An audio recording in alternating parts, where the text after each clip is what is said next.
He's a man who's been seen as one of the closest aides to Ashok Gehlot, but following the debacle of the Congress government in Rajasthan and the fortunes of the Congress party there falling, he's spoken about the role of Ashok Gehlot in this loss. Joining us now is the former officer on special duty to former chief minister Ashok Gehlot, Lokesh Sharma. Lokesh ji, हमारे साथ जुड़ने के लिए बहुत बहुत धन्यवाद।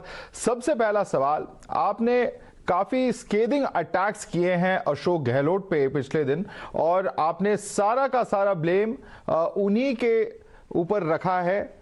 इस पूरे हार के कारण आपने उनको बताया है। आप हमें बता सकते हैं why exactly are you blaming him? देखिए, पहले तो मैं ये स्पष्ट कर देना चाहता हूं कि मैंने ना कोई अटैक किया ना कोई ब्लेम किया। मेरे इन शब्दों को ब्लेम के रूप में या आरोप के रूप में नहीं लिया जाना चाहिए। मैंने अपने विचार व्यक्त किए हैं, जो परिस्थितियां बनी उनका जिक्र किया है कि किन परिस्थितियों की वजह से हम राजस्थान में अपनी जीत को हासिल नहीं कर पाए।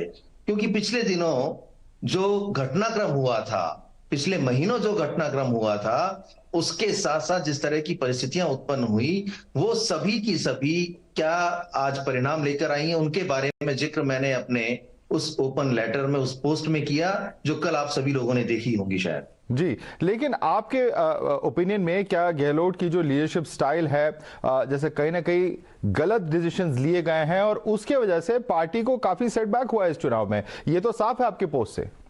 बिल्कुल, मैंने भी यही कहना चाहा है कि जो डिसीजंस लिए गए, जो फैसले लिए गए, वो समय के अनुरूप नहीं थे। क्योंकि मैंने जैसा कि बताया, पिछले 8 महीने में प्रदेश में घूम घूम के हमने जो पब्लिक सेंटिमेंट्स कलेक्ट किए थे, जो मैंने युवा संवाद एक कार्यक्रम किया था, उस कार्यक्रम के माध्यम से हजारों युवाओं के साथ मैंने इंटरेक्शन प्रोग्राम कंडक्ट किए, लोगों को वहां से उनके फीडबैक कलेक्ट किए। तो जो जमीन के लोगों की भावनाएं थी, जो ग्राउंड की रियलिटीज थी, उसके अनुरूप मैंने फीडबैक दिए। ग्राउंड रियलिटीज ये थी कि जो सिटिंग एमएलएस हैं, उनके टिकट काटे जाने चाहिए थे। ग्राउंड पे लोग, बहुत सारी ऐसी विधानसभाएं थी जहां उस व्यक्ति का दोबारा चेहरा नहीं देखना चाहते थे जिसे उसे अपना जनप्रतिनिधि बनाया गया। तो मैंने वही के वही फीडबैक एज इट इज मुख्यमंत्री जी को दिए कि यहां जब तक हम सिटिंग एमएलएस के 30 से 40 जो टिकट्स हैं वो नहीं काटेंगे, तब तक हमें सफलता हासिल नहीं हो पाएगी। ये मैंने उन्हें कहा क्लियर रूप से। ये कौन से एमएलएस थे? क्या ये वो एमएलएस थे जिन्होंने उस जो स्प्लिट के वक्त एक लॉयल्टी दिखाई थी गहलोत कैंप के तरफ, या कौन एमएलएस थे? आप ये ब्रॉड बेसिस पे बता सकते हैं? देखिए, हर असेंबली सीट का एक अलग आकलन था और उन एमएलएस की स्थिति ये थी कि अब आप खुद ही देखिए ना, लगभग 20-25 से ज्यादा मिनिस्टर्स, यानी कहते हैं ना कि मिनिस्टर्स की हालत क्या हुई है। कोई 20,000 से आ रहा है, कोई 25,000 से आ रहा है, कोई 35,000 से आ रहा है। तो ये इनके खिलाफ एंटी इनकम्बेंसी थी, जो लोगों ने अपनी मत पेटियों में वहां बटन दबा के व्यक्त की। तो यही बात तो हमने कही थी कि जो लोग अभी वहां हैं, स्थानीय जो विधायक हैं, उनके खिलाफ एंटी इनकम्बेंसी है। मुख्यमंत्री जी के खिलाफ या उनके किसी भी काम के खिलाफ कोई नाराजगी नहीं है। जनाक्रोश इन सिटिंग विधायकों के खिलाफ है। तो अगर हमने ये टिकट काट दिए तो हम निश्चित तौर पर सफलता अर्जित करेंगे। एक एग्जांपल आपको देना चाहता हूं कि जितने भी नए लोगों को राजस्थान में, नए चेहरों को, युवाओं को जो टिकट्स दिए गए, उनमें से 80% से ज्यादा लोग चुनाव जीतकर आए हैं। तो ये कहते हैं ना कि प्रत्यक्ष को प्रमाण की आवश्यकता नहीं है। हम सबके सामने परिणाम है कि नए चेहरों को एक्सेप्ट ज्यादा किया गया, बजाय जो पुराने थे, जिनको 5-5, 6-6 बार टिकट दिए गए। बीकानेर में बीडी कल्ला, जो बीकानेर पश्चिम से कैंडिडेट भी थे और हमारे कैबिनेट मंत्री थे, उनके लिए मैंने 6 महीने पहले मुख्यमंत्री जी को कह दिया था कि ये आपके कैबिनेट मिनिस्टर 20,000 वोटों से ज्यादा चुनाव हार रहे हैं। और वही परिणाम में हुआ। कल का परिणाम आप उठा के देखिए, बीडी कल्ला जी 20,000 प्लस से चुनाव हारे हैं। तो जब इस तरह की परिस्थितियां थी और हमने जानकारी दे दी थी, और एक बात और कहना चाहता हूं, ये फीडबैक सिर्फ मेरा नहीं है। जितनी भी एजेंसीज ने राजस्थान में सर्वे किया, चाहे वो एआईसीसी की तरफ से किया हो, पीसीसी की तरफ से किया हो, या किसी इंडिविजुअल एजेंसी ने इंडिपेंडेंट रूप से सर्वे किया हो, सभी की ये रिपोर्ट्स थी कि राजस्थान में जो सिटिंग विधायक हैं, सिटिंग एमएलएज हैं, अगर उनके टिकट काट दिए गए तो कांग्रेस वापसी कर सकती है। और एकमात्र प्रदेश था राजस्थान जहां वापसी की 100% संभावनाएं थी।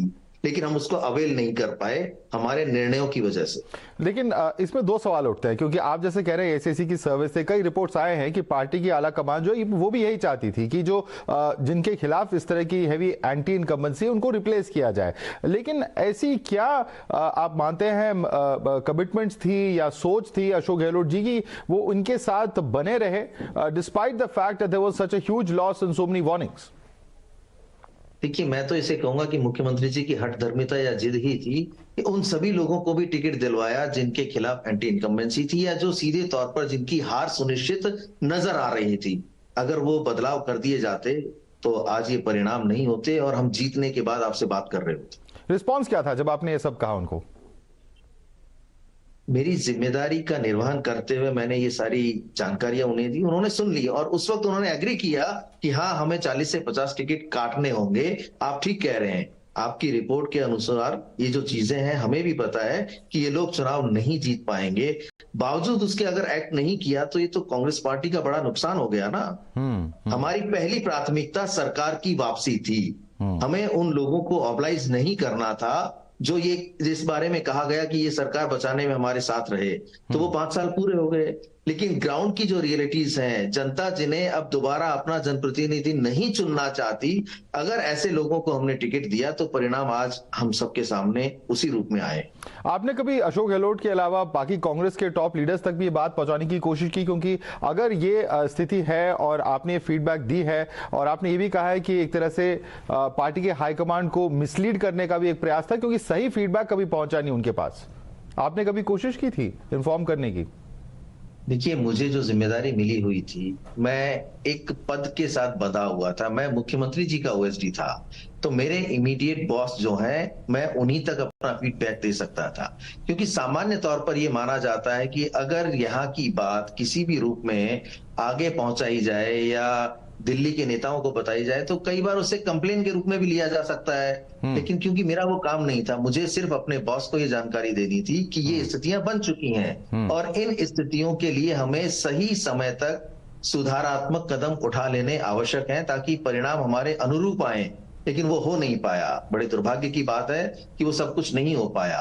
दूसरी एक और बड़ी बात जो मैंने कही कि मुख्यमंत्री जी के चारों तरफ एक ऐसे लोगों का घेरा हो गया था, फोकस हो गया था कि जो ना तो सच मुख्यमंत्री जी तक पहुंचाना चाहते थे, ना स्वयं सच बताना चाहते थे। वो एक भ्रम में मुख्यमंत्री जी को रखना चाहते थे और वही हुआ। उनको इस भ्रम में रखा गया, लास्ट तक भी इस भ्रम में रखा गया कि हम 90, 95 बिल्कुल नेक टू नेक फाइट है, वहां तक पहुंचे हुए हैं। लेकिन परिणाम तो वैसे नहीं थे। और जो हमारा आकलन था, जो हमारी रिपोर्ट थी, क्योंकि मुझे परिणाम पता थे ना कि अगर चेंजेस नहीं किए गए तो हम इस जीत को कभी भी हासिल नहीं कर सकते। जो आज नंबर्स आए हमारे पास एमएलएज के, वो मुझे दिखाई दे रहे थे और मैंने उसी बारे में बताया था। तो कौन लोग थे ये? क्या ये नेता थे, क्या ये बाबू थे, क्या ये वकील थे? कौन थे ये लोग? क्या कोई प्राइवेट कंसल्टेंट्स थे? कौन थे ये लोग?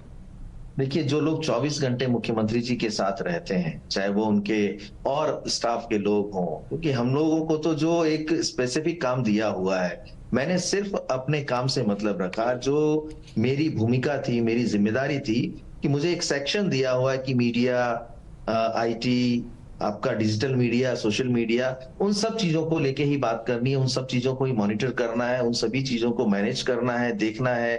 तो मैंने उसी पे फोकस ज्यादा किया। लेकिन जो लोग अपॉइंटमेंट्स फिक्स करते रहे, जो लोग मिलाने का काम करते रहे, जो लोग उन तक मैसेज कन्वे करने का काम करते रहे, ये उनकी जिम्मेदारी थी कि जो लोग सच बोलना चाहते हैं, असली फीडबैक, ग्राउंड के फीडबैक उन तक पहुंचाना चाहते हैं, उन्हें उन तक पहुंचाया जाए, उन्हें उनसे मिलाया जाए। लेकिन वो हो ना सका जी। और कहीं ना कहीं जो पार्टी में स्प्लिट हुई थी कुछ समय पहले, उसका भी कहीं ना कहीं असर क्या आपको इसमें दिख रहा है? कि क्या लग रहा है आपको कि गहलोत जी कुछ इनसिक्योर भी थे कि उन्हें जो उनके साथ जिन लोगों ने, जिन विधायकों ने उनका साथ दिया, उनको किसी तरह से रिवॉर्ड देने की जरूरत थी? नहीं, रिवॉर्ड तो देने की आवश्यकता किस रूप में कही जा सकती है? देखिए, राजनीति में पहली प्राथमिकता होती है कि हम सरकार में वापस कैसे आए, और इसी के लिए तमाम सर्वेस किए जाते हैं। 2, 4, 5 महीने पहले एक्सरसाइज शुरू की जाती है कि कौन वो चेहरे हैं। लगातार मुख्यमंत्री जी आला कमान को, कहते हैं ना, भ्रम में रखते रहे। उनको सही फीडबैक उन्होंने देने का काम नहीं किया। उन्होंने एक लाइन कही कि मैं सरकार वापसी करवा दूंगा, तो उनको फ्री हैंड दे दिया गया पूरे तरीके से कि आप जो चाहो, जिस रूप में चाहो, जिसे भी टिकट देना है। उन्होंने इस बात का दावा किया था ना कि मैं सरकार की वापसी करवाऊंगा, लेकिन वो भी तो नहीं हो पाया। तो आला कमान ने तो भरोसा किया था पूरे तरीके से मुख्यमंत्री जी के ऊपर, और वो भरोसा आज उस रूप में कामयाब नहीं हुआ। और आपने ये भी कहा है कि जो 25 सितंबर 2022 की जो घटना थी उसके बारे में आपने ये कहा है कि ये कंप्लीटली स्पॉन्सर्ड इवेंट थी, जहां पे एक तरह से कंटेम्प्ट कमिट किया जा रहा था हाई कमांड के खिलाफ रिबेल करके। इसके बारे में आप क्या कहना चाहते हैं और क्या आप समझाना चाहते हैं व्यूअर्स को इसके कॉन्टेक्स्ट में? उस शब्द का अभिप्राय अपने आप में सब कुछ कह देता है कि ये घटना प्रायोजित थी, और मेरा ऐसा मानना है कि उस 25 सितंबर के लिए हमारे आला कमान ने जो प्रतिनिधि भेजे थे, श्री खड़गे जी उस वक्त आए थे, अजय माकन जी आए थे, दोनों प्रतिनिधियों को जिस एजेंडे के साथ इस प्रदेश में भेजा था, मुख्यमंत्री निवास पर विधायक दल की बैठक होनी थी, वो वहां नहीं हुई, कहीं और हुई। उसके बाद का घटनाक्रम सभी को पता है। तो अगर उस दिन का एजेंडा आला कमान की मंशा के अनुरूप पूर्ण होता तो आज परिस्थितियां कुछ और होती। तो ये स्पष्ट है कि वो पूरा का पूरा जो उस दिन का घटनाक्रम था वो प्रायोजित था, क्योंकि मैं तो उस पूरे दिन में वहीं था, शामिल था उन सब चीजों में जो उस दिन का घटनाक्रम था। इसीलिए मैंने इतने दावे के साथ कहा कि वो पूरा का पूरा मामला प्रायोजित था। जी, और क्या कहेंगे, कुछ पॉलिटिकल कंसल्टेंट्स भी हैं जिन्होंने एक इम्पोर्टेंट रोल प्ले किया हुआ है, क्या उनकी एडवाइस का भी कुछ रोल हो सकता है इसमें? क्योंकि कहीं ना कहीं ऐसी खबरें भी आ रही थी कि जो आपके राजस्थान प्रदेश के चीफ हैं कांग्रेस के, गोविंद डोटासरा जी, उनके बीच में भी काफी तरह की मिसअंडरस्टैंडिंग्स या कंफ्यूजन्स रही है, इस तरह की रिपोर्ट्स देखने को मिली है, तो उनका भी कुछ रोल रहा है इसमें? देखिए, पॉलिटिकल कंसल्टेंट्स नहीं कहा जा सकता उन्हें, एजेंसीज होती हैं, बहुत सारी ऐसी एजेंसीज हैं जो चुनाव के समय में कैंपेन के लिए उपयोग में ली जाती हैं। बहुत सारी पॉलिटिकल पार्टीज उनको अपने साथ हायर करती हैं, लेकिन कहीं ना कहीं ऐसे समय पर उनको सिर्फ अपने फीडबैक्स देने चाहिए, उन्हें अपना कहते हैं ना कि एड ऑन करना चाहिए, वैल्यू ऐड करनी चाहिए, सजेशंस देने चाहिए। लेकिन वो पॉलिटिकल रोल में आ जाए तो इसी तरीके से नुकसान भुगतने पड़ते हैं। जी, और आप अपनी चुप्पी इस वक्त क्यों तोड़ रहे हैं लोकेश शर्मा जी?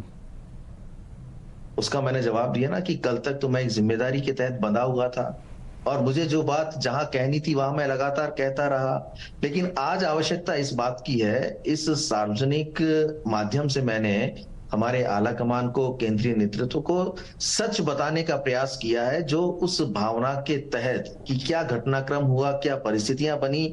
अगर ये इसी तरीके से चलता रहा, इसी ढर्रे पर हम लोग चलते रहे, तो आगे आने वाली जो चुनौती है लोकसभा चुनाव की, उसमें हम परफॉर्म नहीं कर पाएंगे। बदलाव की आवश्यकता है। राजस्थान में अब युवाओं को, नौजवानों को मौका दिया जाने की अत्यधिक आवश्यकता है कि उन्हें आगे बढ़ाया जाए, उन्हें आगे लाया जाए, ताकि आगे आने वाले चुनाव में हम मजबूती के साथ कांग्रेस को आगे आने वाली चुनौती के लिए तैयार कर सकें और मजबूती के साथ चुनाव लड़ सकें। So generational change is the requirement of the day, ये आप कह रहे हैं। लेकिन एक आखिरी सवाल, जो इन 3 बड़े हिंदी हार्टलैंड स्टेट्स में जो इतना तगड़ा सेटबैक मिला है कांग्रेस पार्टी को, इन हारों के बाद अब आप क्या कहेंगे, कांग्रेस पार्टी कैसे अपनी हालत इंप्रूव कर सकती है और अपकमिंग लोकसभा चुनाव के लिए कैसे तैयारी कर सकती है?